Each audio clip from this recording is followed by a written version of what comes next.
ჟვანიას ეკითხებოდნენ ჯარის შენებლობას, მაშინ არანაირად ოქროაშვილის დროს აბსოლუტურად ეს იყო მთლიანად პრეზიდენტის და ოქროაშვილის პროექტი. ბევრი რამე დარჩა როგორც იყო, მაგრამ თვითონ ფიგურა ჟვანიას, მისი პოლიტიკური განცხადება, რა თქმა უნდა, სულ იყო, მოღედელი არც არასოდეს დროსაც კი არ უთხოვდა ამას, რომ რამე პოლიტიკური განცხადება გაეკეთებინა. ის მთლიანად მოვიდა როგორც მენეჯერი, ჩაება როგორც მენეჯერმა და შეიძლება ვინმეს არ მოერწონოს. მაგრამ 3 წელიწადი იყო თითქმის და 2007 წლის ზაფხულში სოფლიო ბანკმა აღიარა სოფლიოში ყველაზე ეფექტიან პრემიერ-მინისტრს. თუმცა ბატონო პეტრე, ძალიან ბევრმა ჭკვიანმა ადამიანმა იცის, რომ ციფრებით და რეიტინგებით манипуლირება ხშირად ძალიან ავტორიტეტულ ორგანიზაციებში ხდება. Ну, ეს თქვა, მაგრამ უნდა თქვა. ჩვენმა ხელისუფლებამ Human Rights Watch-ის და Freedom House-ის დასკვნები დააყენა ეჭქვეშ, იმიტომ რომ მათ წყაროები ჰქონდათ არასწორი. მე არ ვამბობ, რომ ესე იყო, ანითა იყო, თუმცა ეს არ შეიძლება ითქვას. დღეს საქართველოს ჩამოვარდნილია დემოკრატიის და თავისუფლების ინდექსით 105 ადგილზე, რამე უშუალოს ვინმე ამას. ხოლო გარიცხულია საქართველოს არჩევითი დემოკრატიების ქვეყნების კარგი, მოდით დაუბრუნდეთ მაინც თავარ თემას და ამ ეტაპზე ბოლოს შეკითხვა ბატონო. რატომ კითხვა რომელსაც ხშირად უსამენ ნოღაიდელს და თქვენს სხვა შორის ქვეყნის პრემიერ-მინისტრის გარდაცვალება ის იყო მკვლელობა თუ უბედური შემთხვევა არ არის ისეთი თემა რომელზეც ჯერ დილის 9 საათზე შეგიძლია გამოაცხადო რომ ის გაზით აიგუდა და შემდეგ არც ეცადო რომ გახსნა ეს ამბავი და თავიდანვე მისცი ამას უბედური შემთხვევის კვალიფიკაცია.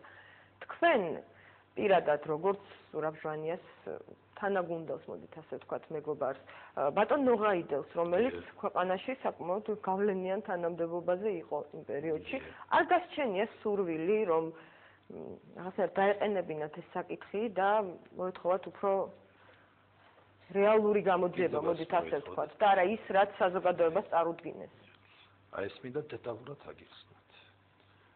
ზურაბ ჟვანიას ყავდა მეგობრები, თანამოაზრეები, რომლებმაც თავისი ერთგულება, ნამდვილი ერთგულება დაამტკიცეს წლების განმავლობაში სიტყვით, საქმით და იმითაც, რომ სიცოცხლეს კი გაურისხიათ ამ ადამიანის გვერდით ყოფნისას.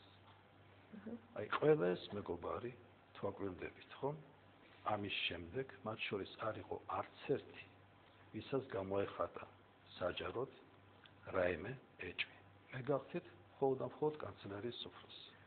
მე არასოდეს არ დამიღვევია ჩემი უფლებამოსილება, ჭარბად არ გამომიყენებია, მაგრამ ველაპარაკე რამოდენიმეს. იმიტომ რომ მათ ჩემს მეტი უნდა სცოდოთ მასალები გამოძიებისა და სხვა და სხვა. იოტისოდენა ეჭვი არც ერთ არ გამოახატია იმ ადამიანებს, რომლებიც აი ნოღაიდელი დაწყებული სუმცირე ეჭვიც რო ჰქონოდათ, არავითარ შემთხვევაში არ დარჩებოდნენ, ეს მათთვის არაფერი არ იყო, არც ერთ თანამდებობას. ანუ თავიდანვე არ ჰქონდათ ეჭვი თუ მათ პრობლემა არა. შეკითხვა, მაშინვე თავიდანვე არ გაუჩნდათ ეჭვი თუ უბრალოდ რამე ისეთი იცოდნენ, რამაც მათი ეჭვები გაფარდა. არა, მე ველაპარაკე უცხოელ ექსპერტებსაც. აი ესე კონფიდენციალურად ველაპარაკე არაერთს, მეს კავშირები ნამდვილად ჰქონდა, გულისხმობ არა მხოლოდ ელჩებს. იქნებოდნენ ეს ამერიკელები, ინგლისელები, სხვები. მათაც იგივე თქვეს, რომ საფუძველი ეჭვისა არ არსებობს. მე გეუბნები კიდევ აუცილებლად ბატონ ნოღაიდელი იქნებოდა ეს თუ გიორგი ბარამიძე, ჩვენი გია ბარამიძე, ხათუნა გოგორიშვილი თუ სხვა, ეს არიან ის ადამიანები, რომლებიც რა თქმა უნდა, უპრობლემოდ, ყოველგვარი შიშის გარეშე და მაშინ არც იყო ეს ინსტიტუტები, რომ ვინმეს რამე შეშინებოდა, ეს ყველაფერი მერე და მერე გახდა ესეთი მონსტრუალური ზომისა.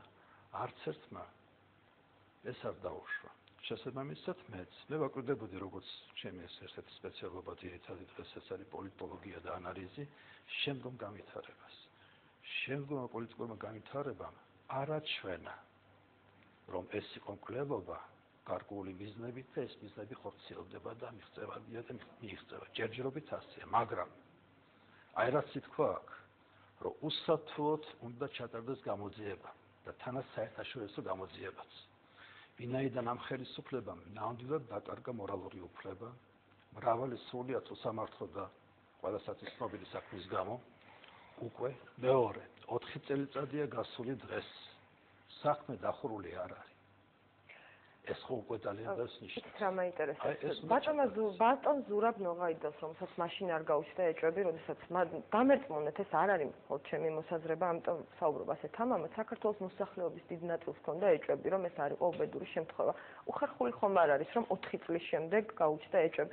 თუ ეს კითხულობთ სააგენტოებში მის განცხადებებს, იცით არ ვიცი ვერ მივხვდი მთლიანობაში ეს რა განცხადებები იყო თითქოს რაღაც ეჭვი, მაგრამ ბოლომდეც არა, აი რაღაცა უცნაური განცხადებები იყო, მიუხედავად იმისა, რომ ის ამბობდა, რომ 3 თებერვალს რაღაც განცხადებას გააკეთებდა. ეს განცხადება არ შედგა.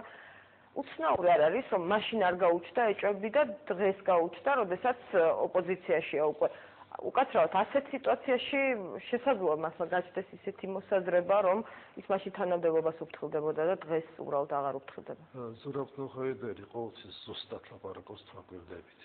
როცა ჩვენ ზუსტად ვლაპარაკობთ, ეშმაკის ხელში ხდებით მამარდაშვილის სიტყვებია საყვარელი, ხო?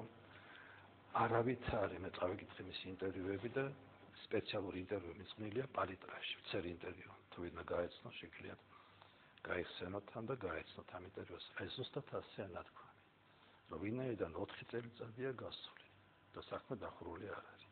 ვინაიდან უკვე დასაბუთდა, რომ სახელის გატახვა, თავის გატახვა ჯობია. ამ ხელისუფლებას მორალური უფლება ამ საქმის დახურვისა აღარ აქვს იმის გამო, რაც ჩადენილია სულ წელიწად ნახევრის განმავლობაში. ხო?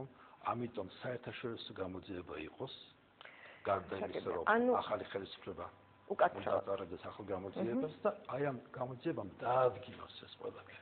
ანუ ეს ყველაფერი ტროიკის წევს უფრო შესტკივა გული სინამდვილისთვის და აჟღერებს ოქროშუს გულის ფოტოს რომ ბატონი ზურაბი არ გარდაცვლილა იქ, სადაც მისი ცხედარი აღმოაჩინა. აი, უნდა დაიკითხოს უკვე საერთაშორისო გამოძიების მიერ. ეს არის დაშვებული ეხლა ახალი ფორმატი. ნაკარნახევი ტექსტის, რომელიც იქნება გამეორებული 1000-ჯერ იმ ადამიანების მიერ, რომელიც 4 წელია პირში წყალჩაბულებულები არიან. რომ დაინიშნოს ახალი გამოძიება. თუ ეჭვი არავის არაფერში არ ეპარება, ესა თვითმიზანია, რაც გასართობია მის გამოძიება. ბატონო პეტრე, მე მაგ ასეთი შეკითხვა. პრაქტიკულად თქვენ რაც ძანეთ იქიდან გამომდინარეობს, რომ ეს მოსაზრება, რასაც ახლა ბატონი ზურაბი აყალიბებს ნოღაიდელი, არის მის დაშვებაზე დამოკიდებული. ანუ მაშინ ის ვერ წარმოიდგენდა, რომ ეს ხელისუფლება ამის გამკეთებელი იყო და დღეს უბრალოდ მას შეუძლია წარმოიდგინოს, რომ ეს ხელისუფლება ამის გამკეთებელი იყო, მაგრამ ფაქტი ხო არ იცვლება, მომხდარი ფაქტი. მოდით კიდევ ერთხელ. როგორც არ უნდა წარმოიდგინოს ის ბატონმა ზურაბ ნოღაიდელმა. მე იმედი მაქვს, მე ყოველთვის ზუსტად საუბრობ, მაგრამ გავემეორებ. ესე იგი 4 წელიწადია გასული, ხო? საქმე დახურული არ არის, ეს ერთი. მეორე. დღეს ხელისუფლება რაღაცნაირად დახუროს ეს გამოძიება, ეს ხო? მას უკვე მორალური უფლება და ისახ, რომ ვინმე დაუჯეროს არა. ესენი რო არ მოეცნათ, ეკნებოდა ეს უფლება თქვენს პატენით. არ გაკეთებია კითხულობრივი დებატების ფორმატი არა უკვე. დავწერებ კიდე. ეხლა ნახეთ. ეს მეორე, ხო? არ გამისწრეს არის. აი ამის შემდეგ ვინაიდან შეკითხვები აშკარად არის, აი არის შეკითხვები. ჩუმებრევია. კი, კიდე მე მithumetes, აგერ ოქროშვილი ამბობს, მე ნამდვილად ვიცი, რომ გვამიქ მიიტანესო, ხო? თუ არ მეშლება ასე თქვა. ცხედარი მიიტანეს იქ, ხო? ესე. აი ეს ყველაფერი საფუძველი იმისა, რომ მოვითხოვოთ, რა თქმა უნდა, ოღონდ უკვე არა ამ ხელისუფლების დროს. საჩუქრ ოქროშვილმა ეთქვა, მაშინ როდესაც ბატონი ზურაბ ნოღაიდელი იყო პრემიერ-მინისტრი, მაგრამ მაშინ რატომაც უკაცრავად ამ რეპლიკის ბატონო გოგვა. თქვენთან მაქვს შეკითხვა და ბატონი მახალ მაპატიებს ალბათ. ბატონი პეტრეს საუბრიდან გამომდინარე.